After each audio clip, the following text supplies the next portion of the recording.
Metamorphosis Franz Kafka. Translated by David Willey. One morning, when Gregor Samsa woke from troubled dreams, he found himself transformed in his bed into a horrible vermin. He lay on his armor-like back, and if he lifted his head a little he could see his brown belly, slightly domed and divided by arches into stiff sections. The bedding was hardly able to cover it and seemed ready to slide off any moment. His many legs, pitifully thin compared with the size of the rest of him, waved about helplessly as he looked. "What's happened to me?" he thought. It wasn't a dream. His room, a proper human room although a little too small, lay peacefully between its four familiar walls.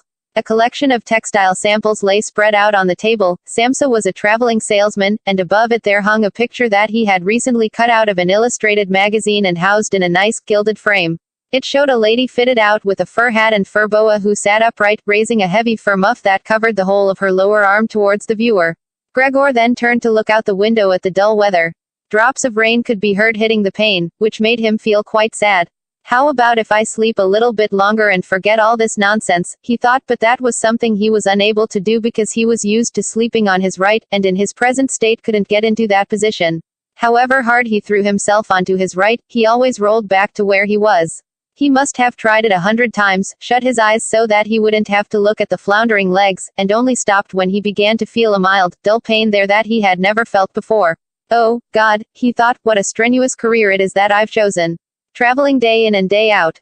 Doing business like this takes much more effort than doing your own business at home, and on top of that there's the curse of traveling, worries about making train connections, bad and irregular food, contact with different people all the time so that you can never get to know anyone or become friendly with them.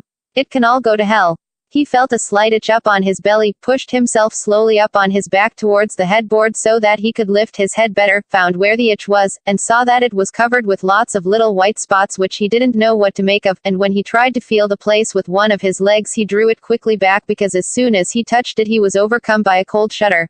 He slid back into his former position. Getting up early all the time, he thought, it makes you stupid. You've got to get enough sleep. Other traveling salesmen live a life of luxury. For instance, whenever I go back to the guest house during the morning to copy out the contract, these gentlemen are always still sitting there eating their breakfasts. I ought to just try that with my boss. I'd get kicked out on the spot. But who knows, maybe that would be the best thing for me. If I didn't have my parents to think about, I'd have given in my notice a long time ago. I'd have gone up to the boss and told him just what I think, tell him everything I would, let him know just what I feel. He'd fall right off his desk.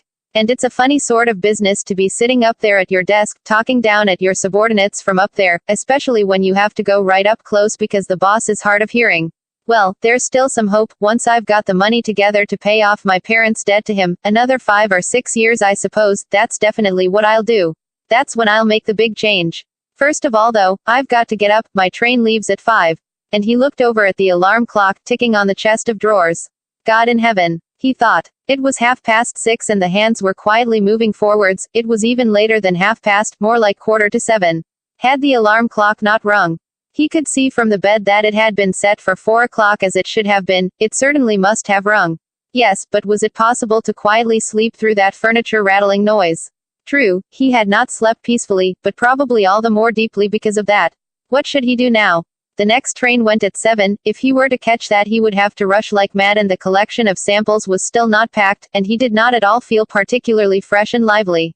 And even if he did catch the train he would not avoid his boss's anger as the office assistant would have been there to see the 5 o'clock train go. He would have put in his report about Gregor's not being there a long time ago. The office assistant was the boss's man, spineless, and with no understanding. What about if he reported sick? But that would be extremely strained and suspicious as in 15 years of service Gregor had never once yet been ill. His boss would certainly come round with the doctor from the medical insurance company, accuse his parents of having a lazy son, and accept the doctor's recommendation not to make any claim as the doctor believed that no one was ever ill but that many were work-shy. And what's more, would he have been entirely wrong in this case? Gregor did in fact, apart from excessive sleepiness after sleeping for so long, feel completely well and even felt much hungrier than usual. He was still hurriedly thinking all this through, unable to decide to get out of the bed, when the clock struck 7:15. There was a cautious knock at the door near his head. Gregor, somebody called. It was his mother. It's 7:15. Didn't you want to go somewhere? That gentle voice. Gregor was shocked when he heard his own voice answering. It could hardly be recognized as the voice he had had before. As if from deep inside him, there was a painful and uncontrollable squeaking mixed in with it. The words could be made out at first, but then there was a sort of echo which made them unclear, leaving the hearer unsure whether he had heard properly or not. Gregor had wanted to give a full answer and explain everything, but in the circumstances contented himself with saying, "Yes, mother, yes, thank you, I'm getting up now."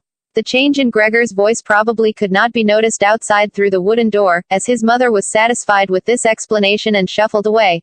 But this short conversation made the other members of the family aware that Gregor, against their expectations, was still at home, and soon his father came knocking at one of the side doors, gently, but with his fist. "Gregor, Gregor," he called, "what's wrong?" And after a short while he called again with a warning deepness in his voice, "Gregor. Gregor." At the other side door his sister came plaintively, "Gregor. Aren't you well? Do you need anything?" Gregor answered to both sides, "I'm ready, now," making an effort to remove all the strangeness from his voice by enunciating very carefully and putting long pauses between each individual word. His father went back to his breakfast, but his sister whispered, "Gregor, open the door, I beg of you." Gregor, however, had no thought of opening the door, and instead congratulated himself for his cautious habit, acquired from his traveling, of locking all doors at night even when he was at home. The first thing he wanted to do was to get up in peace without being disturbed, to get dressed, and most of all to have his breakfast. Only then would he consider what to do next, as he was well aware that he would not bring his thoughts to any sensible conclusions by lying in bed. He remembered that he had often felt a slight pain in bed, perhaps caused by lying awkwardly, but that had always turned out to be pure imagination, and he wondered how his imaginings would slowly resolve themselves today. He did not have the slightest doubt that the change in his voice was nothing more than the first sign of a serious cold, which was an occupational hazard for traveling salesmen. It was a simple matter to throw off the covers, he only had to blow himself up a little and they fell off by themselves. But it became difficult after that, especially as he was so exceptionally broad. He would have used his arms and his hands to push himself up, but instead of them he only had all those little legs continuously moving in different directions, and which he was moreover unable to control. If he wanted to bend one of them, then that was the first one that would stretch itself out, and if he finally managed to do what he wanted with that leg, all the others seemed to be set free and would move about painfully. "This is something that can't be done in bed," Gregor said to himself, "so don't keep trying to do it." The first thing he wanted to do was get the lower part of his body out of the bed, but he had never seen this lower part, and could not imagine what it looked like. It turned out to be too hard to move, it went so slowly, and finally, almost in a frenzy, when he carelessly shoved himself forwards with all the force he could gather, he chose the wrong direction, hit hard against the lower bedpost, and learned from the burning pain he felt that the lower part of his body might well, at present, be the most sensitive. So then he tried to get the top part of his body out of the bed first, carefully turning his head to the side. This he managed quite easily, and despite its breadth and its weight, the bulk of his body eventually followed slowly in the direction of the head. But when he had at last got his head out of the bed and into the fresh air, it occurred to him that if he let himself fall it would be a miracle if his head were not injured, so he became afraid to carry on pushing himself forward the same way.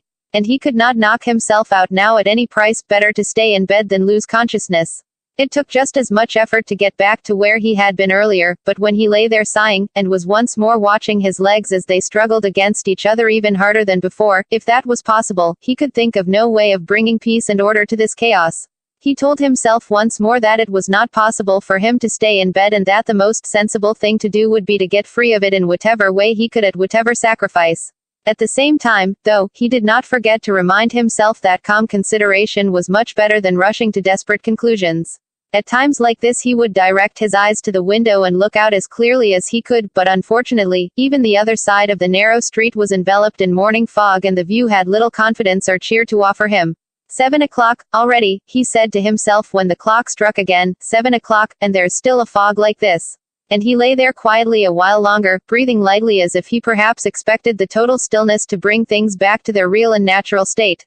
But then he said to himself, before it strikes 7:15 I'll definitely have to have got properly out of bed. And by then somebody will have come round from work to ask what's happened to me as well, as they open up at work before 7 o'clock. And so he set himself to the task of swinging the entire length of his body out of the bed all at the same time. If he succeeded in falling out of bed in this way and kept his head raised as he did so, he could probably avoid injuring it. His back seemed to be quite hard, and probably nothing would happen to it falling onto the carpet. His main concern was for the loud noise he was bound to make, and which even through all the doors would probably raise concern if not alarm. But it was something that had to be risked. When Gregor was already sticking halfway out of the bed, the new method was more of a game than an effort. All he had to do was rock back and forth. It occurred to him how simple everything would be if somebody came to help him. Two strong people, he had his father and the maid in mind, would have been more than enough. They would only have to push their arms under the dome of his back, peel him away from the bed, bend down with the load and then be patient and careful as he swung over onto the floor, where, hopefully, the little legs would find a use. Should he really call for help though, even apart from the fact that all the doors were locked? Despite all the difficulty he was in, he could not suppress a smile at this thought. After a while he had already moved so far across that it would have been hard for him to keep his balance if he rocked too hard. The time was now 7:10 and he would have to make a final decision very soon. Then there was a ring at the door of the flat. That'll be someone from work, he said to himself, and froze very still, although his little legs only became all the more lively as they danced around. For a moment everything remained quiet. They're not opening the door, Gregor said to himself, caught in some nonsensical hope. But then of course, the maid's firm steps went to the door as ever and opened it. Gregor only needed to hear the visitor's first words of greeting and he knew who it was, the chief clerk himself. Why did Gregor have to be the only one condemned to work for a company where they immediately became highly suspicious at the slightest shortcoming? We're all employees, every one of them. Louts, was there not one of them who was faithful and devoted, who would go so mad with pangs of conscience that he couldn't get out of bed if he didn't spend at least a couple of hours in the morning on company business? Was it really not enough to let one of the trainees make inquiries, assuming inquiries were even necessary? Did the chief clerk have to come himself, and did they have to show the whole innocent family that this was so suspicious that only the chief clerk could be trusted to have the wisdom to investigate it? And more because these thoughts had made him upset than through any proper decision, he swung himself with all his force out of the bed. There was a loud thump, but it wasn't really a loud noise. His fall was softened a little by the carpet, and Gregor's back was also more elastic than he had thought, which made the sound muffled and not too noticeable. He had not held his head carefully enough, though, and hit it as he fell. Annoyed and in pain, he turned it and rubbed it against the carpet. Something's fallen down in there, said the chief clerk in the room on the left. Gregor tried to imagine whether something of the sort that had happened to him today could ever happen to the chief clerk too. You had to concede that it was possible. But as if in gruff reply to this question, the chief clerk's firm footsteps in his highly polished boots could now be heard in the adjoining room. From the room on his right, Gregor's sister whispered to him to let him know, Gregor, the chief clerk is here. Yes, I know, said Gregor to himself, but without daring to raise his voice loud enough for his sister to hear him. Gregor, said his father now from the room to his left, the chief clerk has come round and wants to know why you didn't leave on the early train. We don't know what to say to him. And anyway, he wants to speak to you personally. So please open up this door. I'm sure he'll be good enough to forgive the untidiness of your room. Then the chief clerk called, Good morning, Mr. Samsa. He isn't well, said his mother to the chief clerk, while his father continued to speak through the door. He isn't well, please believe me. Why else would Gregor have missed a train? The lad only ever thinks about the business. It nearly makes me cross the way he never goes out in the evenings. He's been in town for a week now but stayed home every evening. He sits with us in the kitchen and just reads the paper or studies train timetables. His idea of relaxation is working with his fretsaw. He's made a little frame, for instance. It only took him 2 or 3 evenings. You'll be amazed how nice it is. It's hanging up in his room. You'll see it as soon as Gregor opens the door. Anyway, I'm glad you're here. We wouldn't have been able to get Gregor to open the door by ourselves. He's so stubborn, and I'm sure he isn't well. He said this morning that he is, but he isn't. I'll be there in a moment, said Gregor slowly and thoughtfully, but without moving so that he would not miss any word of the conversation. Well, I can't think of any other way of explaining it, Mrs. Samsa, said the chief clerk. I hope it's nothing serious. But on the other hand, I must say that if we people in commerce ever become slightly unwell, then, fortunately or unfortunately as you like, we simply have to overcome it because of business considerations. Can the chief clerk come in to see you now then? Asked his father impatiently, knocking at the door again. No, said Gregor. In the room on his right there followed a painful silence. In the room on his left his sister began to cry. So why did his sister not go and join the others? She had probably only just got up and had not even begun to get dressed. And why was she crying? Was it because he had not got up, and had not let the chief clerk in, because he was in danger of losing his job, and if that happened his boss would once more pursue their parents with the same demands as before? There was no need to worry about things like that yet. Gregor was still there and had not the slightest intention of abandoning his family. For the time being he just lay there on the carpet, and no one who knew the condition he was in would seriously have expected him to let the chief clerk in. It was only a minor discourtesy, and a suitable excuse could easily be found for it later on. It was not something for which Gregor could be sacked on the spot. And it seemed to Gregor much more sensible to leave him now in peace instead of disturbing him with talking at him and crying. But the others didn't know what was happening. They were worried that would excuse their behavior. The chief clerk now raised his voice. Mr. Samsa, he called to him, what is wrong?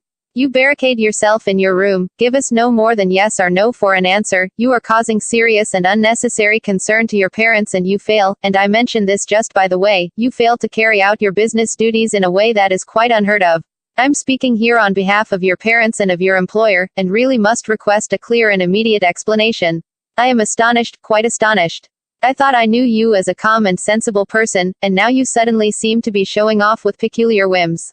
This morning, your employer did suggest a possible reason for your failure to appear. It's true, it had to do with the money that was recently entrusted to you, but I came near to giving him my word of honor that that could not be the right explanation. But now that I see your incomprehensible stubbornness, I no longer feel any wish whatsoever to intercede on your behalf. And nor is your position all that secure. I had originally intended to say all this to you in private, but since you cause me to waste my time here for no good reason, I don't see why your parents should not also learn of it. Your turnover has been very unsatisfactory of late. I grant you that it's not the time of year to do especially good business, we recognize that, but there simply is no time of year to do no business at all, Mr. Samsa, we cannot allow there to be. But sir, called Gregor, beside himself and forgetting all else in the excitement, I'll open up immediately, just a moment. I'm slightly unwell, an attack of dizziness, I haven't been able to get up. I'm still in bed now. I'm quite fresh again now, though. I'm just getting out of bed. Just a moment. Be patient. It's not quite as easy as I'd thought. I'm quite alright now, though. It's shocking, what can suddenly happen to a person. I was quite alright last night, my parents know about it perhaps better than me, I had a small symptom of it last night already. They must have noticed it. I don't know why I didn't let you know at work. But you always think you can get over an illness without staying at home. Please, don't make my parents suffer.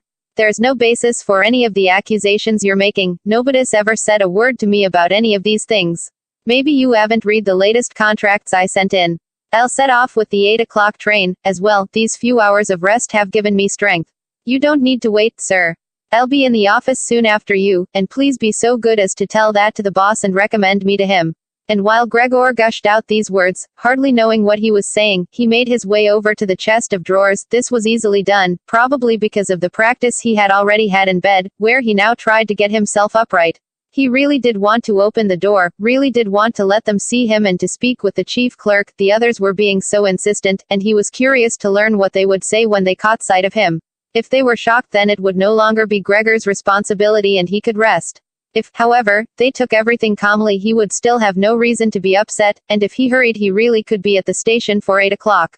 The first few times he tried to climb up on the smooth chest of drawers, he just slid down again, but he finally gave himself one last swing and stood there upright. The lower part of his body was in serious pain, but he no longer gave any attention to it. Now he let himself fall against the back of a nearby chair and held tightly to the edges of it with his little legs. By now he had also calmed down, and kept quiet so that he could listen to what the chief clerk was saying. Did you understand a word of all that? The chief clerk asked his parents. Surely he's not trying to make fools of us. Oh, God. Called his mother, who was already in tears. He could be seriously ill and we're making him suffer. Greta, Greta, she then cried. Mother. His sister called from the other side. They communicated across Gregor's room. You'll have to go for the doctor straight away. Gregor is ill. Quick, get the doctor. Did you hear the way Gregor spoke just now? That was the voice of an animal, said the chief clerk, with a calmness that was in contrast with his mother's screams. Anna, Anna, his father called into the kitchen through the entrance hall, clapping his hands. Get a locksmith here, now. And the two girls, their skirts swishing, immediately ran out through the hall, wrenching open the front door of the flat as they went. How had his sister managed to get dressed so quickly? There was no sound of the door banging shut again. They must have left it open. People often do in homes where something awful has happened. Gregor, in contrast, had become much calmer. So they couldn't understand his words anymore, although they seemed clear enough to him, clearer than before. Perhaps his ears had become used to the sound. They had realized, though, that there was something wrong with him, and were ready to help. The first response to his situation had been confident and wise, and that made him feel better. He felt that he had been drawn back in among people, and from the doctor and the locksmith he expected great and surprising achievements, although he did not really distinguish one from the other. Whatever was said next would be crucial, so, in order to make his voice as clear as possible, he coughed a little, but taking care to do this not too loudly, as even this might well sound different from the way that a human coughs, and he was no longer sure he could judge this for himself. Meanwhile, it had become very quiet in the next room. Perhaps his parents were sat at the table whispering with the chief clerk, or perhaps they were all pressed against the door and listening. Gregor slowly pushed his way over to the door with the chair. Once there, he let go of it and threw himself onto the door, holding himself upright against it using the adhesive on the tips of his legs. He rested there a little while to recover from the effort involved and then set himself to the task of turning the key in the lock with his mouth. He seemed, unfortunately, to have no proper teeth. How was he, then, to grasp the key? But the lack of teeth was, of course, made up for with a very strong jaw. Using the jaw, he really was able to start the key turning, ignoring the fact that he must have been causing some kind of damage as a brown fluid came from his mouth, flowed over the key and dripped onto the floor. "Listen," said the chief clerk in the next room, "he's turning the key." Gregor was greatly encouraged by this, but they all should have been calling to him, his father and his mother too. "Well done, Gregor," they should have cried, "keep hold of the lock."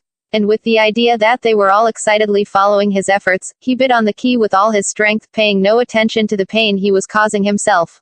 As the key turned round, he turned around the lock with it, only holding himself upright with his mouth, and hung onto the key or pushed it down again with the whole weight of his body as needed. The clear sound of the lock as it snapped back was Gregor's sign that he could break his concentration, and as he regained his breath he said to himself, "So, I didn't need the locksmith after all." Then he lay his head on the handle of the door to open it completely. Because he had to open the door in this way, it was already wide open before he could be seen.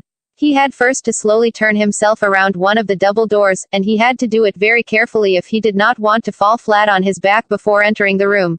He was still occupied with this difficult movement, unable to pay attention to anything else, when he heard the chief clerk exclaim a loud "oh," which sounded like the soughing of the wind.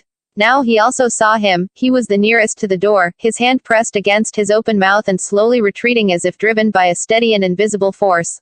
Gregor's mother, her hair still disheveled from bed despite the chief clerk's being there, looked at his father. Then she unfolded her arms, took 2 steps forward towards Gregor and sank down onto the floor into her skirts that spread themselves out around her as her head disappeared down onto her breast. His father looked hostile, and clenched his fists as if wanting to knock Gregor back into his room. Then he looked uncertainly round the living room, covered his eyes with his hands and wept so that his powerful chest shook. So Gregor did not go into the room, but leant against the inside of the other door which was still held bolted in place. In this way only half of his body could be seen, along with his head above it which he leant over to one side as he peered out at the others.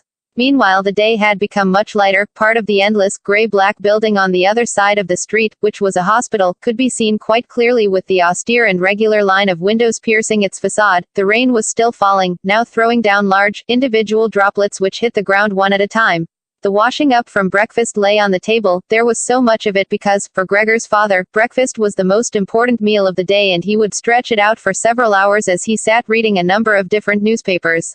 On the wall exactly opposite there was photograph of Gregor when he was a lieutenant in the army, his sword in his hand and a carefree smile on his face as he called forth respect for his uniform and bearing.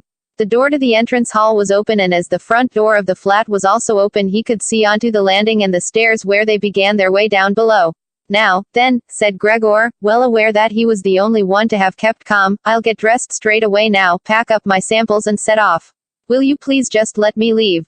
You can see," he said to the chief clerk, "that I'm not stubborn and I like to do my job. Being a commercial traveler is arduous, but without traveling I couldn't earn my living. So where are you going? Into the office?" "Yes." "Will you report everything accurately, then? It's quite possible for someone to be temporarily unable to work, but that's just the right time to remember what's been achieved in the past and consider that later on, once the difficulty has been removed, he will certainly work with all the more diligence and concentration. You're well aware that I'm seriously in debt to our employer as well as having to look after my parents and my sister, so that I'm trapped in a difficult situation, but I will work my way out of it again. Please don't make things any harder for me than they are already, and don't take sides against me at the office. I know that nobody likes the travelers. They think we earn an enormous wage as well as having a soft time of it. That's just prejudice, but they have no particular reason to think better of it.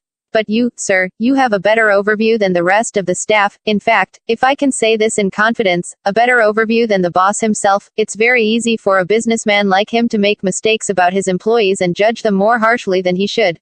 And you're also well aware that we travelers spend almost the whole year away from the office, so that we can very easily fall victim to gossip and chance and groundless complaints, and it's almost impossible to defend yourself from that sort of thing. We don't usually even hear about them, or if at all it's when we arrive back home exhausted from a trip, and that's when we feel the harmful effects of what's been going on without even knowing what caused them.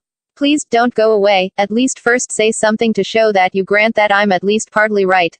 But the chief clerk had turned away as soon as Gregor had started to speak, and, with protruding lips, only stared back at him over his trembling shoulders as he left. He did not keep still for a moment while Gregor was speaking, but moved steadily towards the door without taking his eyes off him. He moved very gradually, as if there had been some secret prohibition on leaving the room.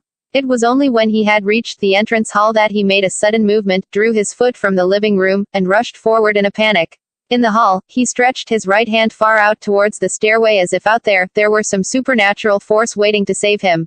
Gregor realized that it was out of the question to let the chief clerk go away in this mood if his position in the firm was not to be put into extreme danger. That was something his parents did not understand very well. Over the years, they had become convinced that this job would provide for Gregor for his entire life, and besides, they had so much to worry about at present that they had lost sight of any thought for the future. Gregor, though, did think about the future. The chief clerk had to be held back, calmed down, convinced and finally won over. The future of Gregor and his family depended on it. If only his sister were here. She was clever, she was already in tears while Gregor was still lying peacefully on his back. And the chief clerk was a lover of women, surely she could persuade him. She would close the front door in the entrance hall and talk him out of his shocked state. But his sister was not there. Gregor would have to do the job himself. And without considering that he still was not familiar with how well he could move about in his present state, or that his speech still might not, or probably would not be understood, he let go of the door, pushed himself through the opening, tried to reach the chief clerk on the landing who, ridiculously, was holding on to the banister with both hands, but Gregor fell immediately over and, with a little scream as he sought something to hold onto, landed on his numerous little legs. Hardly had that happened than, for the first time that day, he began to feel all right with his body. The little legs had the solid ground under them. To his pleasure, they did exactly as he told them. They were even making the effort to carry him where he wanted to go, and he was soon believing that all his sorrows would soon be finally at an end. He held back the urge to move but swayed from side to side as he crouched there on the floor. His mother was not far away in front of him and seemed, at first, quite engrossed in herself, but then she suddenly jumped up with her arms outstretched and her fingers spread shouting, "Help, for pity's sake, help." The way she held her head suggested she wanted to see Gregor better, but the unthinking way she was hurrying backwards showed that she did not. She had forgotten that the table was behind her with all the breakfast things on it. When she reached the table she sat quickly down on it without knowing what she was doing, without even seeming to notice that the coffee pot had been knocked over and a gush of coffee was pouring down onto the carpet. "Mother, mother," said Gregor gently, looking up at her. He had completely forgotten the chief clerk for the moment, but could not help himself snapping in the air with his jaws at the sight of the flow of coffee. That set his mother screaming anew. She fled from the table and into the arms of his father as he rushed towards her. Gregor, though, had no time to spare for his parents now. The chief clerk had already reached the stairs. With his chin on the banister, he looked back for the last time. Gregor made a run for him. He wanted to be sure of reaching him. The chief clerk must have expected something, as he leapt down several steps at once and disappeared.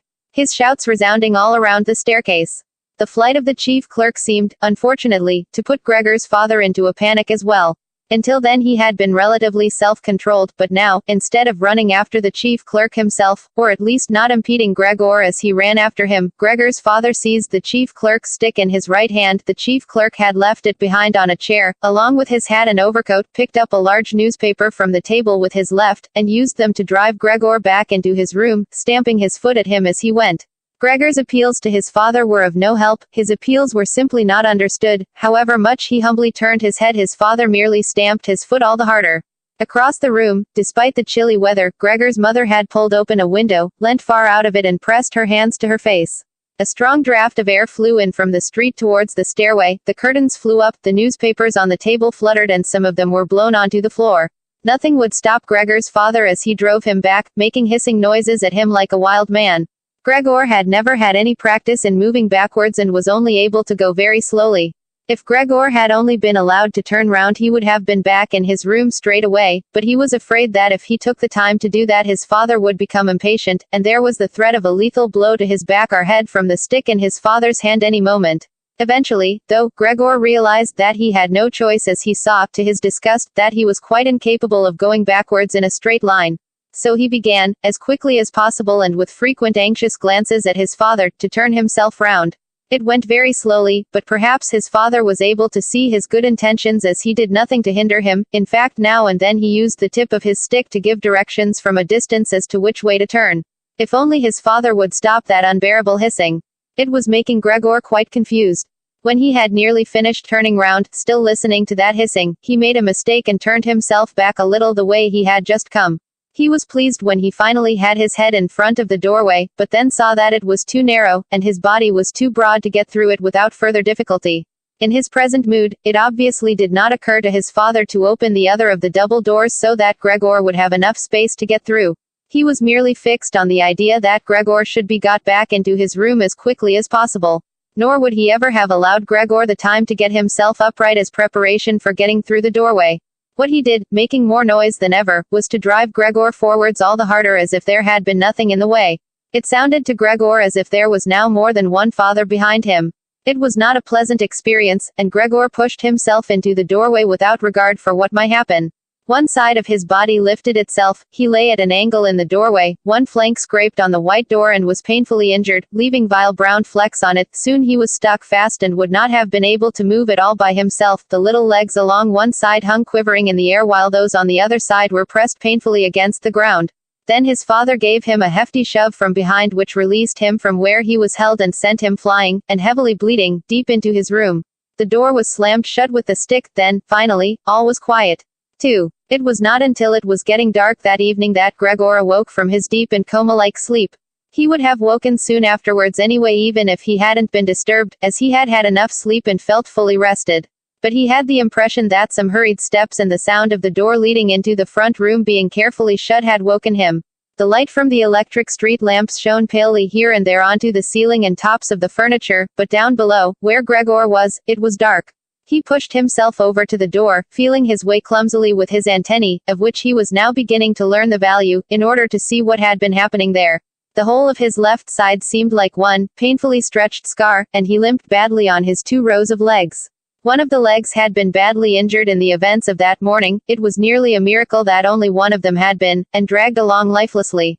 It was only when he had reached the door that he realized what it actually was that had drawn him over to it. It was the smell of something to eat. By the door there was a dish filled with sweetened milk with little pieces of white bread floating in it. He was so pleased he almost laughed, as he was even hungrier than he had been that morning, and immediately dipped his head into the milk, nearly covering his eyes with it. But he soon drew his head back again in disappointment. Not only did the pain in his tender left side make it difficult to eat the food, he was only able to eat if his whole body worked together as a snuffling whole, but the milk did not taste at all nice. Milk like this was normally his favorite drink, and his sister had certainly left it there for him because of that, but he turned, almost against his own will, away from the dish and crawled back into the center of the room. Through the crack in the door, Gregor could see that the gas had been lit in the living room. His father at this time would normally be sat with his evening paper, reading it out in a loud voice to Gregor's mother, and sometimes to his sister, but there was now not a sound to be heard. Gregor's sister would often write and tell him about this reading, but maybe his father had lost the habit in recent times.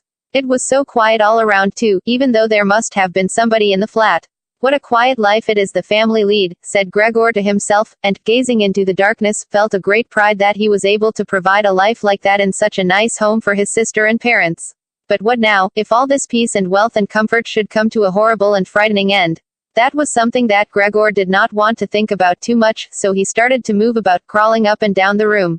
Once during that long evening, the door on one side of the room was opened very slightly and hurriedly closed again. Later on the door on the other side did the same. It seemed that someone needed to enter the room but thought better of it. Gregor went and waited immediately by the door, resolved either to bring the timorous visitor into the room in some way or at least to find out who it was, but the door was opened no more that night and Gregor waited in vain. The previous morning while the doors were locked everyone had wanted to get in there to him, but now that he had opened up one of the doors and the other had clearly been unlocked some time during the day, no one came, and the keys were in the other sides. It was not until late at night that the gaslight in the living room was put out, and now it was easy to see that his parents and sister had stayed awake all that time, as they all could be distinctly heard as they went away together on tiptoe. It was clear that no one would come into Gregor's room anymore until morning. That gave him plenty of time to think undisturbed about how he would have to rearrange his life. For some reason, the tall, empty room where he was forced to remain made him feel uneasy as he lay there flat on the floor, even though he had been living in it for 5 years. Hardly aware of what he was doing other than a slight feeling of shame, he hurried under the couch. It pressed down on his back a little, and he was no longer able to lift his head, but he nonetheless felt immediately at ease, and his only regret was that his body was too broad to get it all underneath. He spent the whole night there. Some of the time he passed in a light sleep, although he frequently woke from it in alarm because of his hunger, and some of the time was spent in worries and vague hopes which, however, always led to the same conclusion. For the time being he must remain calm, he must show patience and the greatest consideration so that his family could bear the unpleasantness that he, in his present condition, was forced to impose on them. Gregor soon had the opportunity to test the strength of his decisions, as early the next morning, almost before the night had ended, his sister, nearly fully dressed, opened the door from the front room and looked anxiously in. She did not see him straight away, but when she did notice him under the couch, he had to be somewhere. For God's sake, he couldn't have flown away. She was so shocked that she lost control of herself and slammed the door shut again from outside. But she seemed to regret her behavior, as she opened the door again straight away and came in on tiptoe as if entering the room of someone seriously ill or even of a stranger. Gregor had pushed his head forward, right to the edge of the couch, and watched her. Would she notice that he had left the milk as it was, realize that it was not from any lack of hunger and bring him in some other food that was more suitable? If she didn't do it herself he would rather go hungry than draw her attention to it, although he did feel a terrible urge to rush forward from under the couch, throw himself at his sister's feet and beg her for something good to eat. However, his sister noticed the full dish immediately and looked at it and the few drops of milk splashed around it with some surprise. She immediately picked it up, using a rag, not her bare hands, and carried it out. Gregor was extremely curious as to what she would bring in its place, imagining the wildest possibilities, but he never could have guessed what his sister, in her goodness, actually did bring. In order to test his taste, she brought him a whole selection of things, all spread out on an old newspaper. There were old, half-rotten vegetables. Bones from the evening meal, covered in white sauce that had gone hard. A few raisins and almonds. Some cheese that Gregor had declared inedible 2 days before. A dry roll and some bread spread with butter and salt. As well as all that, she had poured some water into the dish, which had probably been permanently set aside for Gregor's use, and placed it beside them. Then, out of consideration for Gregor's feelings, as she knew that he would not eat in front of her, she hurried out again and even turned the key in the lock so that Gregor would know he could make things as comfortable for himself as he liked. Gregor's little legs whirred. At last he could eat. What's more, his injuries must already have completely healed as he found no difficulty in moving. This amazed him, as more than a month earlier he had cut his finger slightly with a knife. He thought of how his finger had still hurt the day before yesterday. Am I less sensitive than I used to be, then, he thought, and was already sucking greedily at the cheese which had immediately, almost compellingly, attracted him much more than the other foods on the newspaper. Quickly one after another, his eyes watering with pleasure, he consumed the cheese, the vegetables and the sauce. The fresh foods, on the other hand, he didn't like at all, and even dragged the things he did want to eat a little way away from them because he couldn't stand the smell. Long after he had finished eating and lay lethargic in the same place, his sister slowly turned the key in the lock as a sign to him that he should withdraw. He was immediately startled, although he had been half asleep, and he hurried back under the couch. But he needed great self-control to stay there even for the short time that his sister was in the room, as eating so much food had rounded out his body a little and he could hardly breathe in that narrow space. Half suffocating, he watched with bulging eyes as his sister unselfconsciously took a broom and swept up the leftovers, mixing them in with the food he had not even touched at all as if it could not be used anymore. She quickly dropped it all into a bin, closed it with its wooden lid, and carried everything out. She had hardly turned her back before Gregor came out again from under the couch and stretched himself. This was how Gregor received his food each day now, once in the morning while his parents and the maid were still asleep, and the second time after everyone had eaten their meal at midday as his parents would sleep for a little while then as well, and Gregor's sister would send the maid away on some errand. Gregor's father and mother certainly did not want him to starve either, but perhaps it would have been more than they could stand to have any more experience of his feeding than being told about it, and perhaps his sister wanted to spare them what distress she could as they were indeed suffering enough. It was impossible for Gregor to find out what they had told the doctor and the locksmith that first morning to get them out of the flat. As nobody could understand him, nobody, not even his sister, thought that he could understand them, so he had to be content to hear his sister's sighs and appeals to the saints as she moved about his room. It was only later, when she had become a little more used to everything, there was, of course, no question of her ever becoming fully used to the situation, that Gregor would sometimes catch a friendly comment, or at least a comment that could be construed as friendly. "He's enjoyed his dinner today," she might say when he had diligently cleared away all the food left for him, or if he left most of it, which slowly became more and more frequent, she would often say, sadly, "Now everything's just been left there again." Although Gregor wasn't able to hear any news directly, he did listen to much of what was said in the next rooms, and whenever he heard anyone speaking he would scurry straight to the appropriate door and press his whole body against it. There was seldom any conversation, especially at first, that was not about him in some way, even if only in secret. For 2 whole days, all the talk at every mealtime was about what they should do now, but even between meals they spoke about the same subject as there were always at least 2 members of the family at home. Nobody wanted to be at home by themselves and it was out of the question to leave the flat entirely empty. And on the very first day the maid had fallen to her knees and begged Gregor's mother to let her go without delay. It was not very clear how much she knew of what had happened, but she left within a quarter of an hour, tearfully thanking Gregor's mother for her dismissal as if she had done her an enormous service. She even swore emphatically not to tell anyone the slightest about what had happened, even though no one had asked that of her. Now Gregor's sister also had to help his mother with the cooking, although that was not so much bother as no one ate very much. Gregor often heard how one of them would unsuccessfully urge another to eat, and receive no more answer than "No thanks, I've had enough," or something similar. No one drank very much either. His sister would sometimes ask his father whether he would like a beer, hoping for the chance to go and fetch it herself. When his father then said nothing she would add, so that he would not feel selfish, that she could send the housekeeper for it, but then his father would close the matter with a big, loud no, and no more would be said. Even before the first day had come to an end, his father had explained to Gregor's mother and sister what their finances and prospects were. Now and then he stood up from the table and took some receipt or document from the little cash box he had saved from his business when it had collapsed 5 years earlier.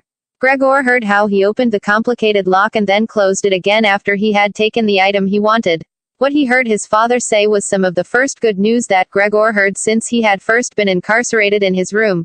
He had thought that nothing at all remained from his father's business, at least he had never told him anything different, and Gregor had never asked him about it anyway. Their business misfortune had reduced the family to a state of total despair, and Gregor's only concern at that time had been to arrange things so that they could all forget about it as quickly as possible. So then he started working especially hard, with a fiery vigor that raised him from a junior salesman to a traveling representative almost overnight, bringing with it the chance to earn money in quite different ways. Gregor converted his success at work straight into cash that he could lay on the table at home for the benefit of his astonished and delighted family. They had been good times and they had never come again, at least not with the same splendor, even though Gregor had later earned so much that he was in a position to bear the costs of the whole family, and did bear them. They had even got used to it, both Gregor and the family. They took the money with gratitude and he was glad to provide it, although there was no longer much warm affection given in return. Gregor only remained close to his sister now.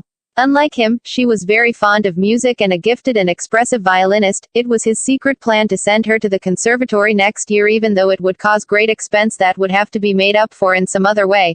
During Gregor's short periods in town, conversation with his sister would often turn to the conservatory, but it was only ever mentioned as a lovely dream that could never be realized. Their parents did not like to hear this innocent talk, but Gregor thought about it quite hard and decided he would let them know what he planned with a grand announcement of it on Christmas Day. That was the sort of totally pointless thing that went through his mind in his present state, pressed upright against the door and listening.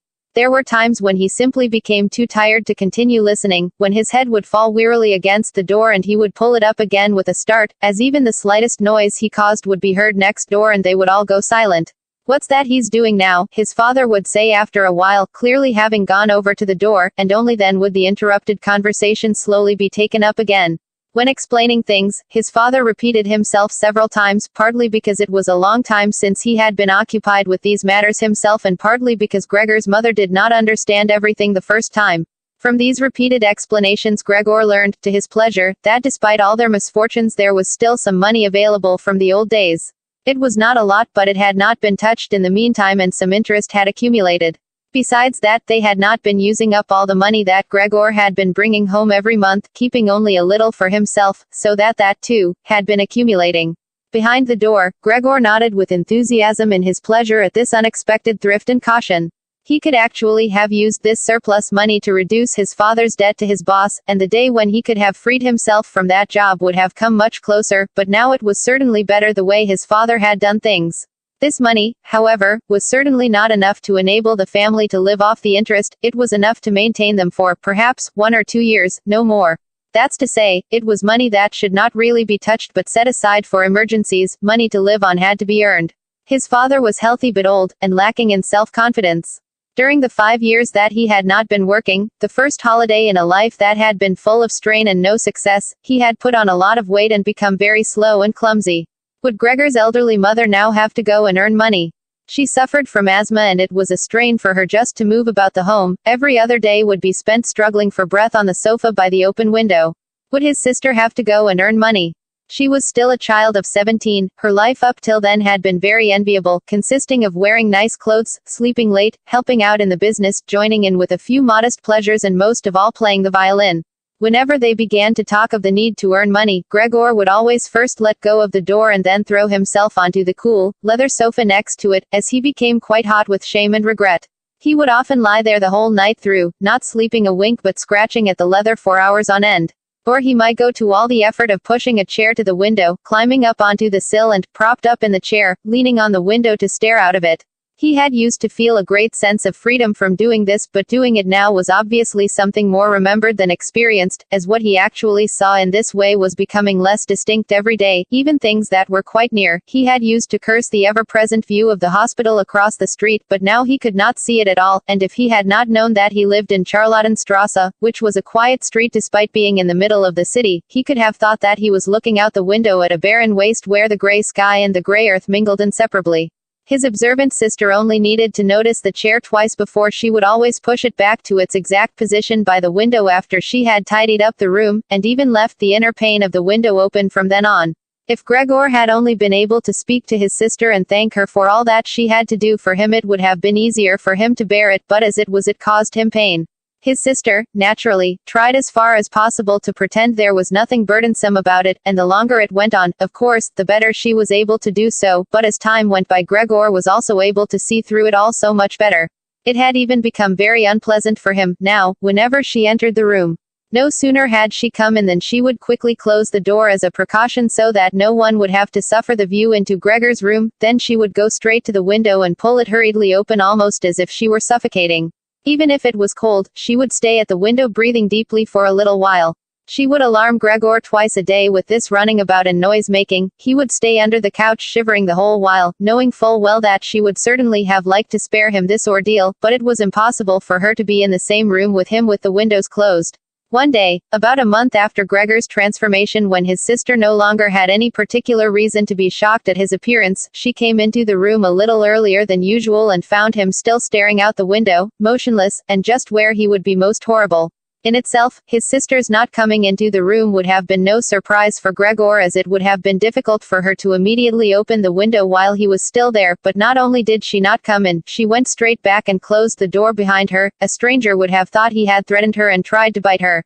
Gregor went straight to hide himself under the couch, of course, but he had to wait until midday before his sister came back, and she seemed much more uneasy than usual. It made him realize that she still found his appearance unbearable and would continue to do so. She probably even had to overcome the urge to flee when she saw the little bit of him that protruded from under the couch. One day, in order to spare her even this sight, he spent 4 hours carrying the bedsheet over to the couch on his back and arranged it so that he was completely covered and his sister would not be able to see him even if she bent down. If she did not think this sheet was necessary, then all she had to do was take it off again, as it was clear enough that it was no pleasure for Gregor to cut himself off so completely. She left the sheet where it was. Gregor even thought he glimpsed a look of gratitude one time when he carefully looked out from under the sheet to see how his sister liked the new arrangement. For the first 14 days, Gregor's parents could not bring themselves to come into the room to see him. He would often hear them say how they appreciated all the new work his sister was doing, even though, before, they had seen her as a girl who was somewhat useless and frequently been annoyed with her. But now the two of them, father and mother, would often both wait outside the door of Gregor's room while his sister tidied up in there, and as soon as she went out again she would have to tell them exactly how everything looked, what Gregor had eaten, how he had behaved this time, and whether, perhaps, any slight improvement could be seen. His mother also wanted to go in and visit Gregor relatively soon, but his father and sister at first persuaded her against it. Gregor listened very closely to all this, and approved fully. Later, though, she had to be held back by force, which made her call out, "Let me go and see Gregor, he is my unfortunate son. Can't you understand I have to see him?" And Gregor would think to himself that maybe it would be better if his mother came in, not every day of course, but one day a week, perhaps. She could understand everything much better than his sister, who, for all her courage, was still just a child after all, and really might not have had an adult's appreciation of the burdensome job she had taken on. Gregor's wish to see his mother was soon realized. Out of consideration for his parents, Gregor wanted to avoid being seen at the window during the day. The few square meters of the floor did not give him much room to crawl about. It was hard to just lie quietly through the night. His food soon stopped giving him any pleasure at all, and so, to entertain himself, he got into the habit of crawling up and down the walls and ceiling. He was especially fond of hanging from the ceiling. It was quite different from lying on the floor. He could breathe more freely. His body had a light swing to it. And up there, relaxed and almost happy, it might happen that he would surprise even himself by letting go of the ceiling and landing on the floor with a crash. But now, of course, he had far better control of his body than before, and, even with a fall as great as that, caused himself no damage.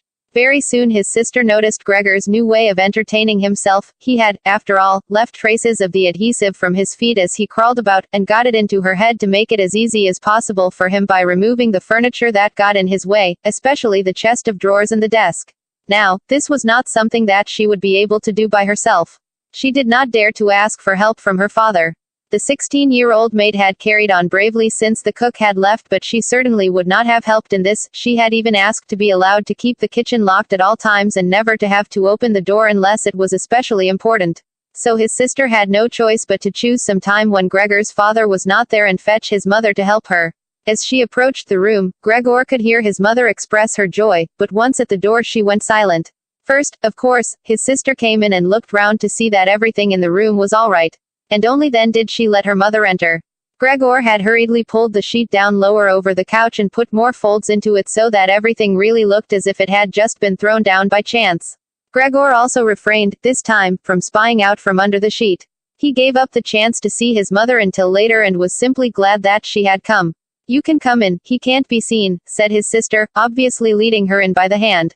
The old chest of drawers was too heavy for a pair of feeble women to be heaving about, but Gregor listened as they pushed it from its place, his sister always taking on the heaviest part of the work for herself and ignoring her mother's warnings that she would strain herself.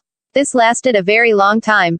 After laboring at it for 15 minutes or more, his mother said it would be better to leave the chest where it was. For one thing, it was too heavy for them to get the job finished before Gregor's father got home, and leaving it in the middle of the room it would be in his way even more, and for another thing, it wasn't even sure that taking the furniture away would really be any help to him.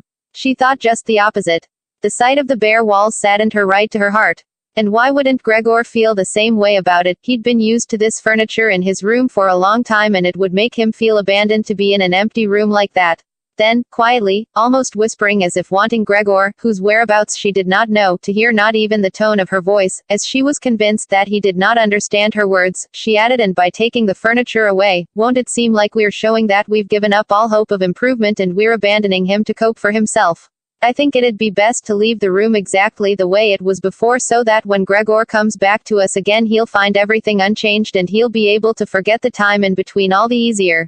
Hearing these words from his mother made Gregor realize that the lack of any direct human communication, along with the monotonous life led by the family during these 2 months, must have made him confused. He could think of no other way of explaining to himself why he had seriously wanted his room emptied out.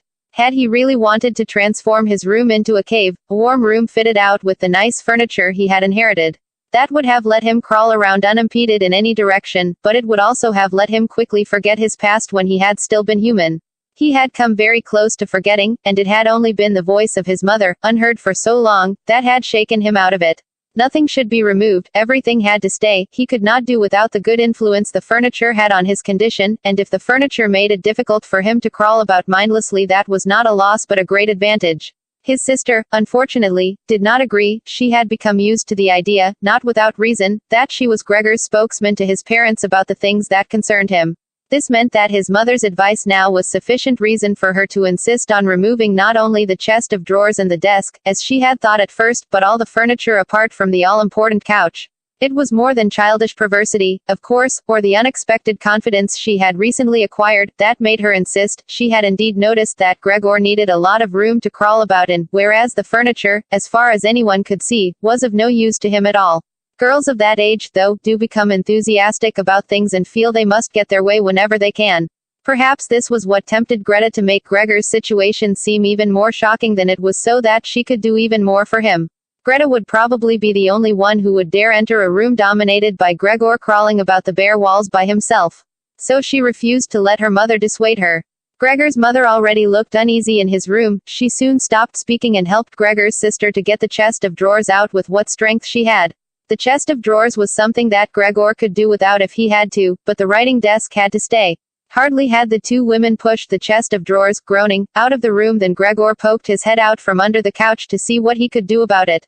He meant to be as careful and considerate as he could, but, unfortunately, it was his mother who came back first, while Greta in the next room had her arms round the chest, pushing and pulling at it from side to side by herself without, of course, moving it an inch.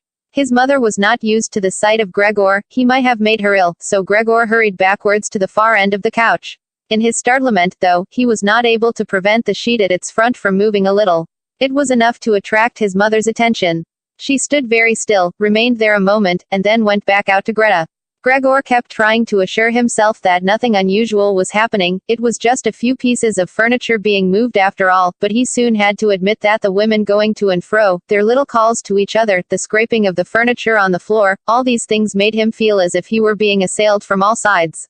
With his head and legs pulled in against him and his body pressed to the floor, he was forced to admit to himself that he could not stand all of this much longer.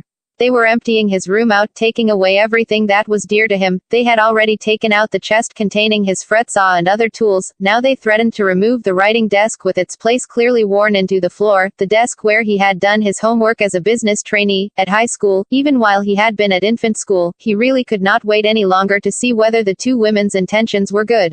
He had nearly forgotten they were there anyway, as they were now too tired to say anything while they worked, and he could only hear their feet as they stepped heavily on the floor. So, while the women were leant against the desk in the other room catching their breath, he sallied out, changed direction 4 times, not knowing what he should save first before his attention was suddenly caught by the picture on the wall, which was already denuded of everything else that had been on it, of the lady dressed in copious fur. He hurried up onto the picture and pressed himself against its glass. It held him firmly and felt good on his hot belly. This picture, at least, now totally covered by Gregor, would certainly be taken away by no one.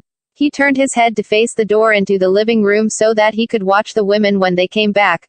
They had not allowed themselves a long rest and came back quite soon. Greta had put her arm around her mother and was nearly carrying her. "What shall we take now, then?" said Greta, and looked around. Her eyes met those of Gregor on the wall. Perhaps only because her mother was there, she remained calm, bent her face to her so that she would not look round, and said, albeit hurriedly and with a tremor in her voice, "Come on, let's go back in the living room for a while." Gregor could see what Greta had in mind. She wanted to take her mother somewhere safe and then chase him down from the wall. Well, she could certainly try it. He sat unyielding on his picture. He would rather jump at Greta's face. But Greta's words had made her mother quite worried. She stepped to one side, saw the enormous brown patch against the flowers of the wallpaper, and before she even realized it was Gregor that she saw, screamed, "Oh God, oh God." Arms outstretched, she fell onto the couch as if she had given up everything and stayed there immobile. "Gregor!" shouted his sister, glowering at him and shaking her fist. That was the first word she had spoken to him directly since his transformation. She ran into the other room to fetch some kind of smelling salts to bring her mother out of her faint. Gregor wanted to help too. He could save his picture later, although he stuck fast to the glass and had to pull himself off by force. Then he, too, ran into the next room as if he could advise his sister like in the old days, but he had to just stand behind her doing nothing. She was looking into various bottles. He startled her when she turned round. A bottle fell to the ground and broke. A splinter cut Gregor's face. Some kind of caustic medicine splashed all over him. Now, without delaying any longer, Greta took hold of all the bottles she could and ran with them into her mother. She slammed the door shut with her foot.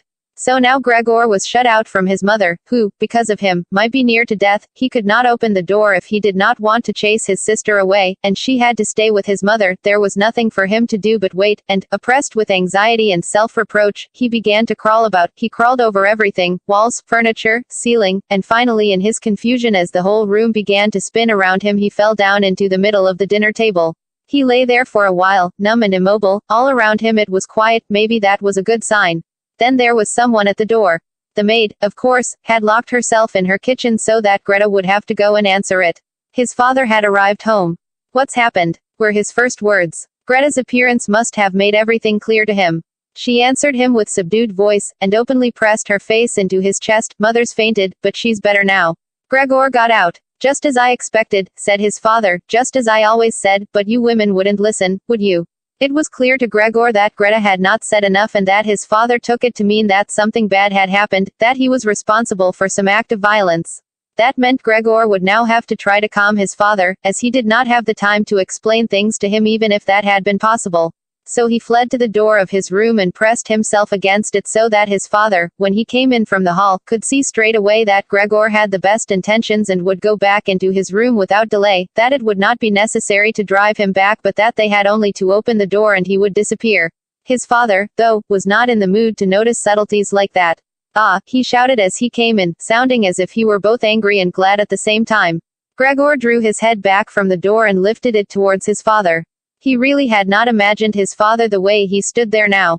Of late, with his new habit of crawling about, he had neglected to pay attention to what was going on the rest of the flat the way he had done before.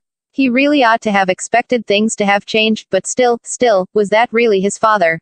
The same tired man as used to be laying there entombed in his bed when Gregor came back from his business trips, who would receive him sitting in the armchair in his nightgown when he came back in the evenings. Who was hardly even able to stand up but, as a sign of his pleasure, would just raise his arms and who, on the couple of times a year when they went for a walk together on a Sunday or public holiday wrapped up tightly in his overcoat between Gregor and his mother, would always labor his way forward a little more slowly than them, who were already walking slowly for his sake. Who would place his stick down carefully and, if he wanted to say something, would invariably stop and gather his companions around him. He was standing up straight enough now. Dressed in a smart blue uniform with gold buttons, the sort worn by the employees at the banking institute. Above the high, stiff collar of the coat his strong double chin emerged. Under the bushy eyebrows, his piercing, dark eyes looked out fresh and alert. His normally unkempt white hair was combed down painfully close to his scalp. He took his cap, with its gold monogram from, probably, some bank, and threw it in an arc right across the room onto the sofa, put his hands in his trouser pockets, pushing back the bottom of his long uniform coat, and, with look of determination, walked towards Gregor. He probably did not even know himself what he had in mind, but nonetheless lifted his feet unusually high. Gregor was amazed at the enormous size of the soles of his boots, but wasted no time with that. He knew full well, right from the first day of his new life, that his father thought it necessary to always be extremely strict with him. And so he ran up to his father, stopped when his father stopped, scurried forwards again when he moved, even slightly. In this way they went round the room several times without anything decisive happening, without even giving the impression of a chase as everything went so slowly. Gregor remained all this time on the floor, largely because he feared his father might see it as especially provoking if he fled onto the wall or ceiling. Whatever he did, Gregor had to admit that he certainly would not be able to keep up this running about for long, as for each step his father took he had to carry out countless movements. He became noticeably short of breath. Even in his earlier life his lungs had not been very reliable. Now, as he lurched about in his efforts to muster all the strength he could for running, he could hardly keep his eyes open. His thoughts became too slow for him to think of any other way of saving himself than running. He almost forgot that the walls were there for him to use, although, here, they were concealed behind carefully carved furniture full of notches and protrusions. Then, right beside him, lightly tossed, something flew down and rolled in front of him. It was an apple. Then another one immediately flew at him. Gregor froze in shock. There was no longer any point in running, as his father had decided to bombard him. He had filled his pockets with fruit from the bowl on the sideboard and now, without even taking the time for careful aim, threw one apple after another. These little, red apples rolled about on the floor, knocking into each other as if they had electric motors. An apple thrown without much force glanced against Gregor's back and slid off without doing any harm. Another one, however, immediately following it, hit squarely and lodged in his back. Gregor wanted to drag himself away, as if he could remove the surprising, the incredible pain by changing his position. But he felt as if nailed to the spot and spread himself out, all his senses in confusion.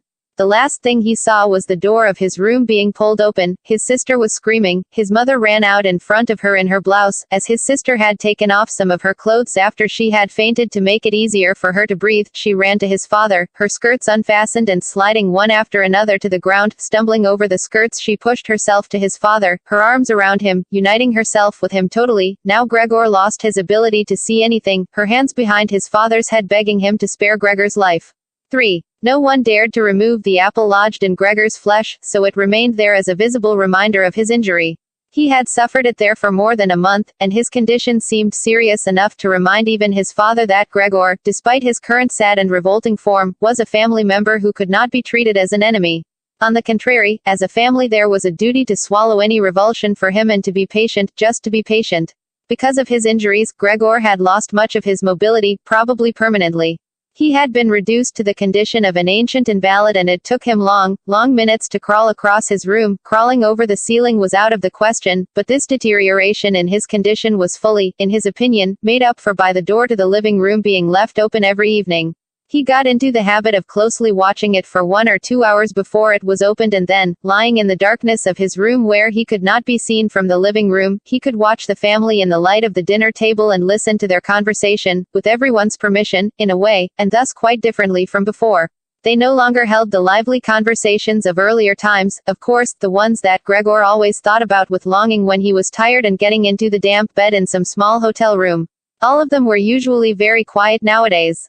Soon after dinner, his father would go to sleep in his chair, his mother and sister would urge each other to be quiet, his mother, bent deeply under the lamp, would sew fancy underwear for a fashion shop, his sister, who had taken a sales job, learned shorthand and French in the evenings so that she might be able to get a better position later on. Sometimes his father would wake up and say to Gregor's mother, "You're doing so much sewing again today," as if he did not know that he had been dozing, and then he would go back to sleep again while mother and sister would exchange a tired grin. With a kind of stubbornness, Gregor's father refused to take his uniform off even at home. While his nightgown hung unused on its peg, Gregor's father would slumber where he was, fully dressed, as if always ready to serve and expecting to hear the voice of his superior even here. The uniform had not been new to start with, but as a result of this it slowly became even shabbier despite the efforts of Gregor's mother and sister to look after it. Gregor would often spend the whole evening looking at all the stains on this coat, with its gold buttons always kept polished and shiny, while the old man in it would sleep, highly uncomfortable but peaceful. As soon as it struck 10, Gregor's mother would speak gently to his father to wake him and try to persuade him to go to bed, as he couldn't sleep properly where he was and he really had to get his sleep if he was to be up at 6 to get to work. But since he had been in work he had become more obstinate and would always insist on staying longer at the table, even though he regularly fell asleep, and it was then harder than ever to persuade him to exchange the chair for his bed. Then, however much mother and sister would importune him with little reproaches and warnings, he would keep slowly shaking his head for a quarter of an hour with his eyes closed and refusing to get up. Gregor's mother would tug at his sleeve, whisper endearments into his ear. Gregor's sister would leave her work to help her mother, but nothing would have any effect on him. He would just sink deeper into his chair. Only when the two women took him under the arms he would abruptly open his eyes, look at them one after the other and say, "What a life! This is what peace I get in my old age." And supported by the two women he would lift himself up carefully as if he were carrying the greatest load himself, let the women take him to the door, send them off and carry on by himself, while Gregor's mother would throw down her needle and his sister her pen so that they could run after his father and continue being of help to him, who, in this tired and overworked family, would have had time to give more attention to Gregor than was absolutely necessary. The household budget became even smaller, so now the maid was dismissed. An enormous, thick-boned charwoman with white hair that flapped around her head came every morning and evening to do the heaviest work. Everything else was looked after by Gregor's mother on top of the large amount of sewing work she did. Gregor even learned, listening to the evening conversation about what price they had hoped for, that several items of jewelry belonging to the family had been sold, even though both mother and sister had been very fond of wearing them at functions and celebrations. But the loudest complaint was that although the flat was much too big for their present circumstances, they could not move out of it. There was no imaginable way of transferring Gregor to the new address. He could see quite well, though, that there were more reasons than consideration for him that made it difficult for them to move. It would have been quite easy to transport him in any suitable crate with a few air holes in it. The main thing holding the family back from their decision to move was much more to do with their total despair, and the thought that they had been struck with a misfortune unlike anything experienced by anyone else they knew or were related to. They carried out absolutely everything that the world expects from poor people. Gregor's father brought bank employees their breakfast, his mother sacrificed herself by washing clothes for strangers, his sister ran back and forth behind her desk at the behest of the customers, but they just did not have the strength to do any more. And the injury in Gregor's back began to hurt as much as when it was new. After they had come back from taking his father to bed, Gregor's mother and sister would now leave their work where it was and sit close together, cheek to cheek. His mother would point to Gregor's room and say, "Close that door, Greta," and then, when he was in the dark again, they would sit in the next room and their tears would mingle, or they would simply sit there staring dry-eyed at the table. Gregor hardly slept at all, either night or day. Sometimes he would think of taking over the family's affairs, just like before, the next time the door was opened. He had long forgotten about his boss and the chief clerk, but they would appear again in his thoughts, the salesman and the apprentices, that stupid tea-boy, 2 or 3 friends from other businesses, one of the chambermaids from a provincial hotel, a tender memory that appeared and disappeared again, a cashier from a hat shop for whom his attention had been serious but too slow. All of them appeared to him, mixed together with strangers and others he had forgotten, but instead of helping him and his family they were all of them inaccessible, and he was glad when they disappeared. Other times he was not at all in the mood to look after his family. He was filled with simple rage about the lack of attention he was shown, and although he could think of nothing he would have wanted, he made plans of how he could get into the pantry where he could take all the things he was entitled to, even if he was not hungry. Gregor's sister no longer thought about how she could please him but would hurriedly push some food or other into his room with her foot before she rushed out to work in the morning and at midday, and in the evening she would sweep it away again with the broom, indifferent as to whether it had been eaten or, more often than not, had been left totally untouched. She still cleared up the room in the evening, but now she could not have been any quicker about it. Smears of dirt were left on the walls, here and there were little balls of dust and filth. At first, Gregor went into one of the worst of these places when his sister arrived as a reproach to her, but he could have stayed there for weeks without his sister doing anything about it. She could see the dirt as well as he could, but she had simply decided to leave him to it. At the same time she became touchy in a way that was quite new for her and which everyone in the family understood. Cleaning up Gregor's room was for her and her alone. Gregor's mother did once thoroughly clean his room, and needed to use several bucketfuls of water to do it, although that much dampness also made Gregor ill and he lay flat on the couch, bitter and immobile. But his mother was to be punished still more for what she had done, as hardly had his sister arrived home in the evening than she noticed the change in Gregor's room and, highly aggrieved, ran back into the living room where, despite her mother's raised and imploring hands, she broke into convulsive tears. Her father, of course, was startled out of his chair and the 2 parents looked on astonished and helpless. Then they, too, became agitated. Gregor's father, standing to the right of his mother, accused her of not leaving the cleaning of Gregor's room to his sister. From her left, Gregor's sister screamed at her that she was never to clean Gregor's room again, while his mother tried to draw his father, who was beside himself with anger, into the bedroom. His sister, quaking with tears, thumped on the table with her small fists. And Gregor hissed in anger that no one had even thought of closing the door to save him the sight of this and all its noise. Gregor's sister was exhausted from going out to work, and looking after Gregor as she had done before was even more work for her, but even so his mother ought certainly not to have taken her place. Gregor, on the other hand, ought not to be neglected. Now, though, the charwoman was here. This elderly widow, with a robust bone structure that made her able to withstand the hardest of things in her long life, wasn't really repelled by Gregor. Just by chance one day, rather than any real curiosity, she opened the door to Gregor's room and found herself face to face with him. He was taken totally by surprise. No one was chasing him, but he began to rush to and fro while she just stood there in amazement with her hands crossed in front of her. From then on she never failed to open the door slightly every evening and morning and look briefly in on him. At first she would call to him as she did so with words that she probably considered friendly, such as "Come on then, you old dung beetle," or "Look at the old dung beetle there." Gregor never responded to being spoken to in that way, but just remained where he was without moving as if the door had never even been opened.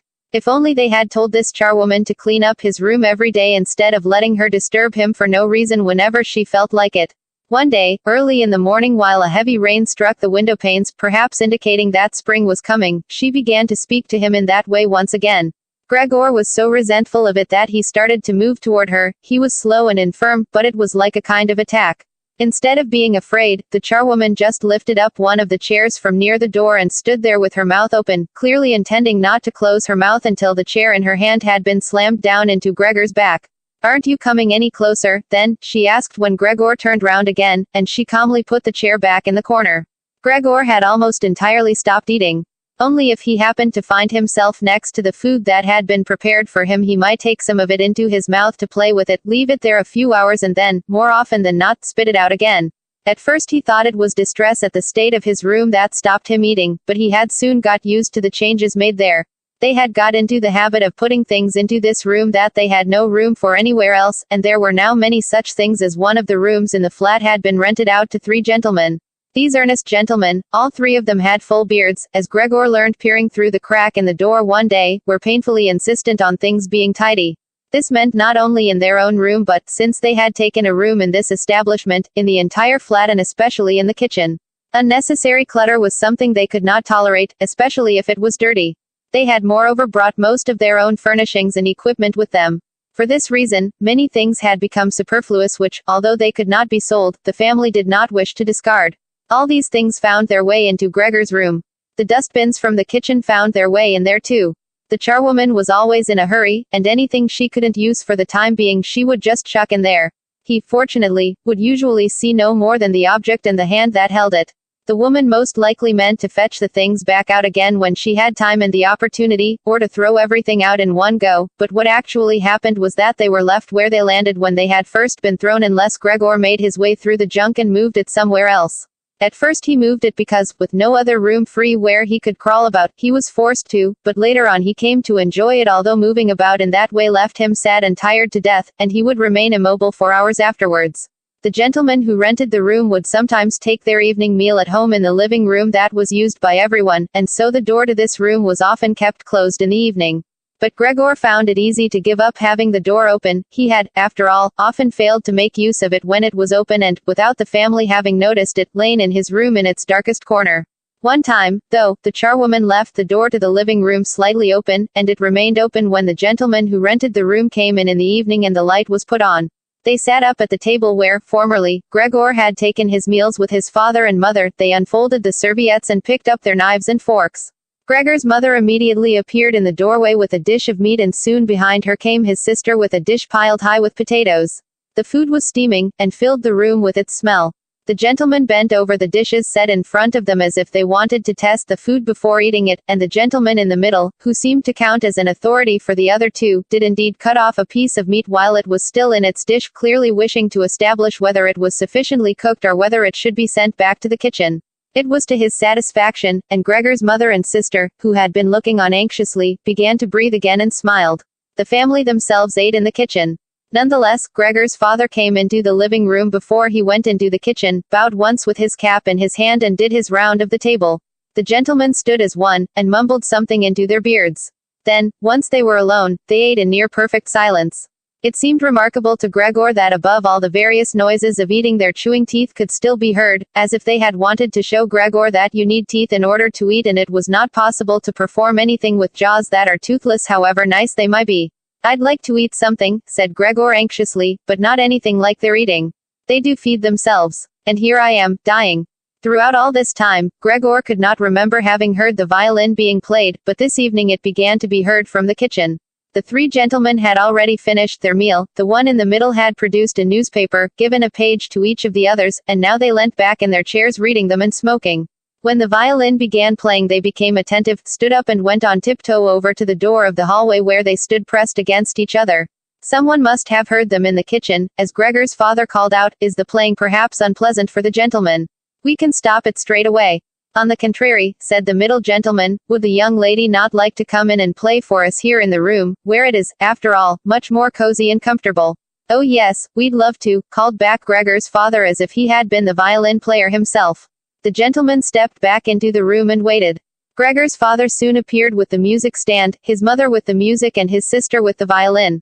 She calmly prepared everything for her to begin playing. His parents, who had never rented a room out before and therefore showed an exaggerated courtesy towards the three gentlemen, did not even dare to sit on their own chairs. His father leant against the door with his right hand pushed in between two buttons on his uniform coat. His mother, though, was offered a seat by one of the gentlemen and sat, leaving the chair where the gentleman happened to have placed it, out of the way in a corner. His sister began to play. Father and mother paid close attention, one on each side, to the movements of her hands. Drawn in by the playing, Gregor had dared to come forward a little and already had his head in the living room. Before, he had taken great pride in how considerate he was, but now it hardly occurred to him that he had become so thoughtless about the others. What's more, there was now all the more reason to keep himself hidden, as he was covered in the dust that lay everywhere in his room and flew up at the slightest movement. He carried threads, hairs, and remains of food about on his back and sides. He was much too indifferent to everything now to lay on his back and wipe himself on the carpet like he had used to do several times a day. And despite this condition, he was not too shy to move forward a little onto the immaculate floor of the living room. No one noticed him, though.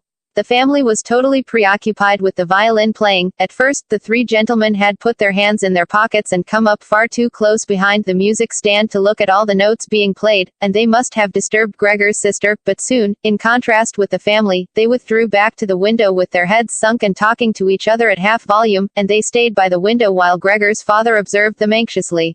It really now seemed very obvious that they had expected to hear some beautiful or entertaining violin playing but had been disappointed, that they had had enough of the whole performance, and it was only now out of politeness that they allowed their peace to be disturbed.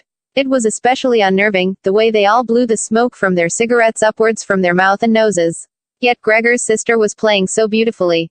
Her face was leant to one side, following the lines of music with a careful and melancholy expression. Gregor crawled a little further forward, keeping his head close to the ground so that he could meet her eyes if the chance came.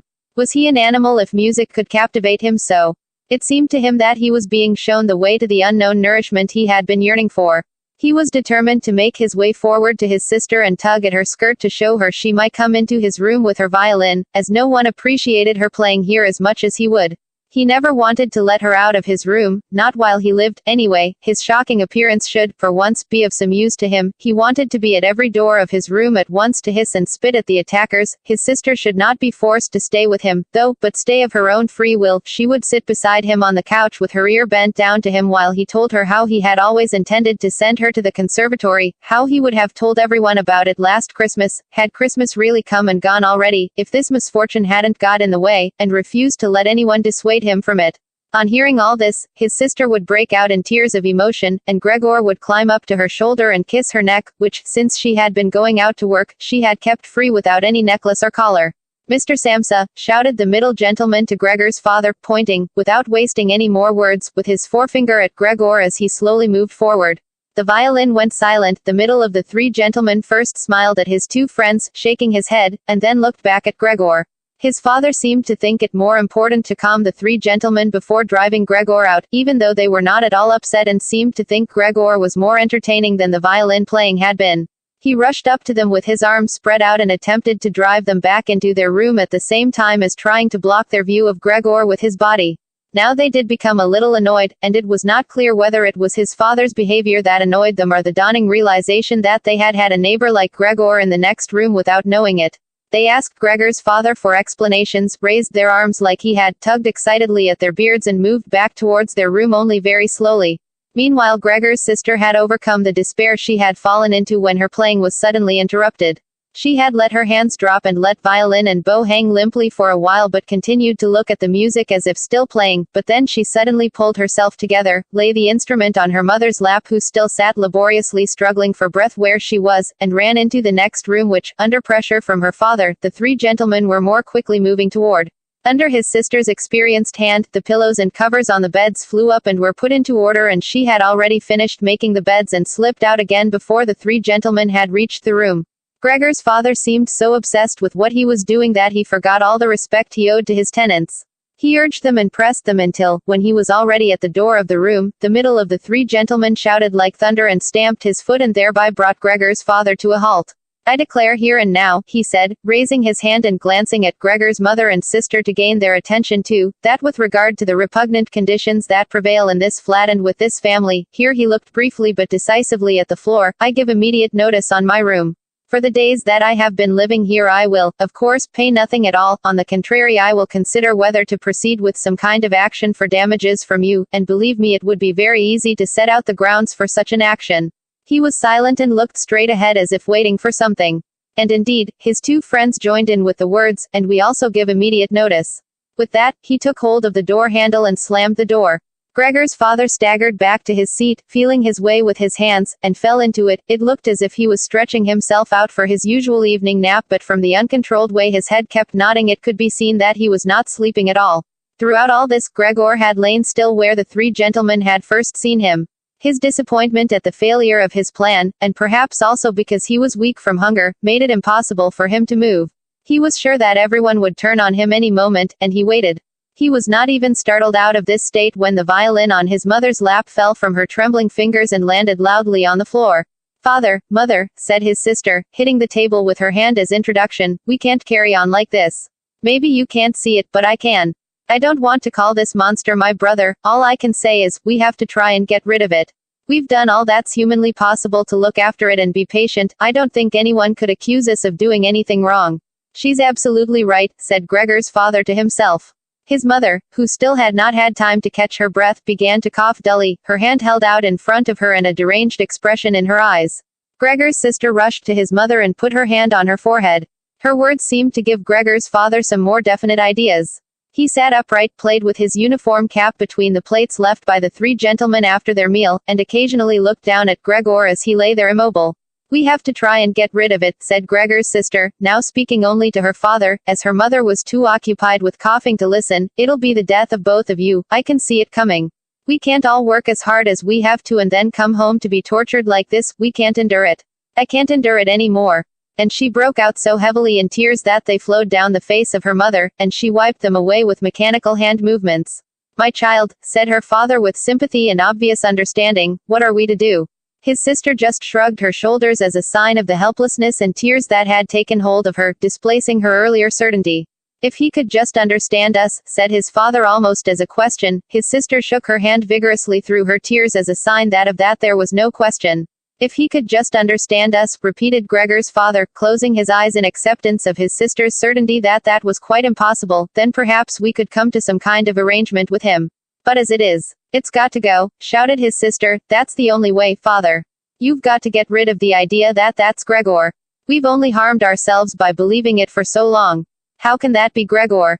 If it were Gregor, he would have seen long ago that it's not possible for human beings to live with an animal like that, and he would have gone of his own free will. We wouldn't have a brother anymore, then, but we could carry on with our lives and remember him with respect. As it is, this animal is persecuting us, it's driven out our tenants, it obviously wants to take over the whole flat and force us to sleep on the streets. Father, look, just look," she suddenly screamed, "he's starting again." In her alarm, which was totally beyond Gregor's comprehension, his sister even abandoned his mother as she pushed herself vigorously out of her chair as if more willing to sacrifice her own mother than stay anywhere near Gregor. She rushed over to behind her father, who had become excited merely because she was, and stood up half raising his hands in front of Gregor's sister as if to protect her. But Gregor had had no intention of frightening anyone, least of all his sister.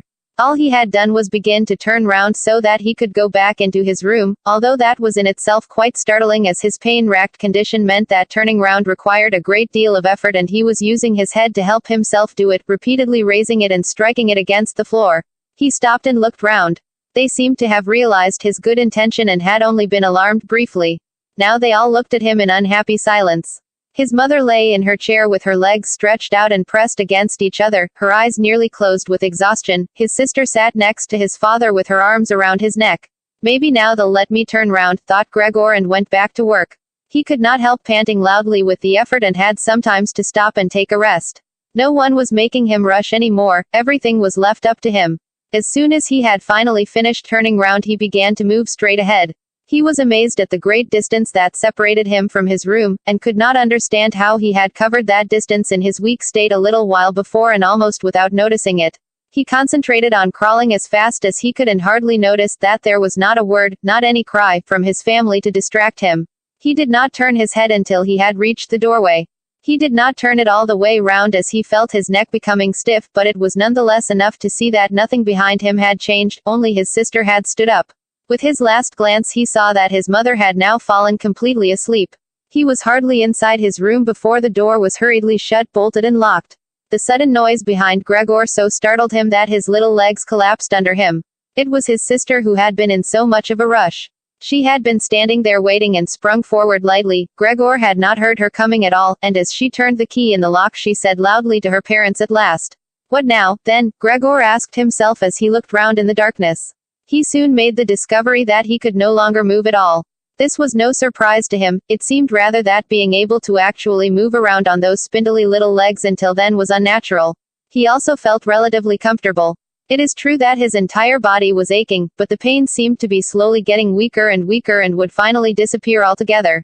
He could already hardly feel the decayed apple in his back or the inflamed area around it, which was entirely covered in white dust. He thought back of his family with emotion and love. If it was possible, he felt that he must go away even more strongly than his sister. He remained in this state of empty and peaceful rumination until he heard the clock tower strike 3 in the morning.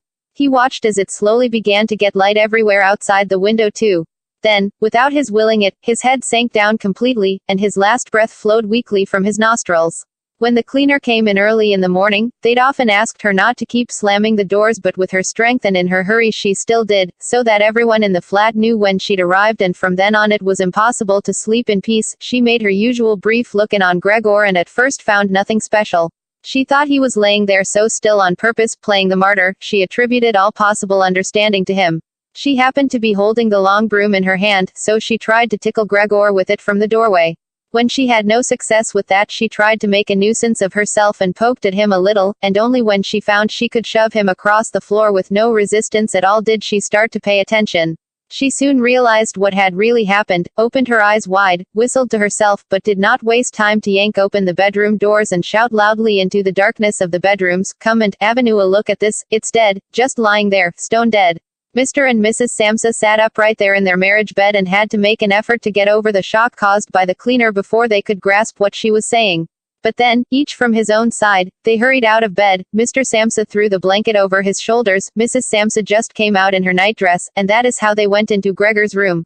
On the way they opened the door to the living room where Greta had been sleeping since the 3 gentlemen had moved in. She was fully dressed as if she had never been asleep, and the paleness of her face seemed to confirm this.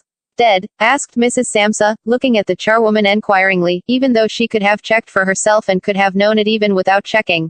"That's what I said," replied the cleaner, and to prove it she gave Gregor's body another shove with the broom, sending it sideways across the floor. Mrs. Samsa made a movement as if she wanted to hold back the broom, but did not complete it.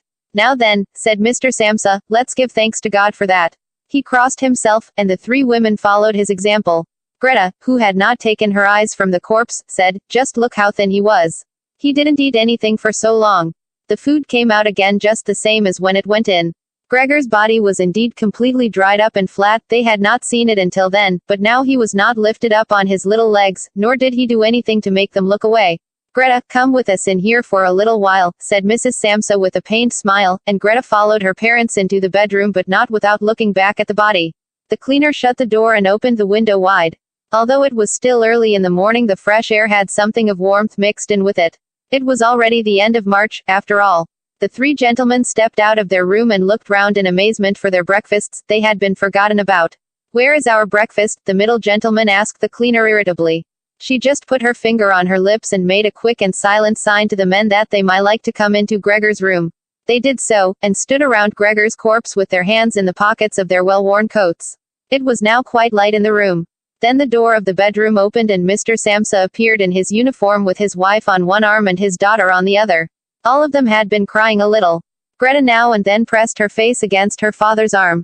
"Leave my home, now," said Mr. Samsa, indicating the door and without letting the women from him. "What do you mean?" asked the middle of the 3 gentlemen somewhat disconcerted, and he smiled sweetly.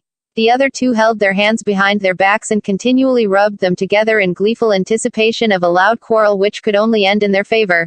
"I mean just what I said," answered Mr. Samsa, and, with his 2 companions, went in a straight line towards the man.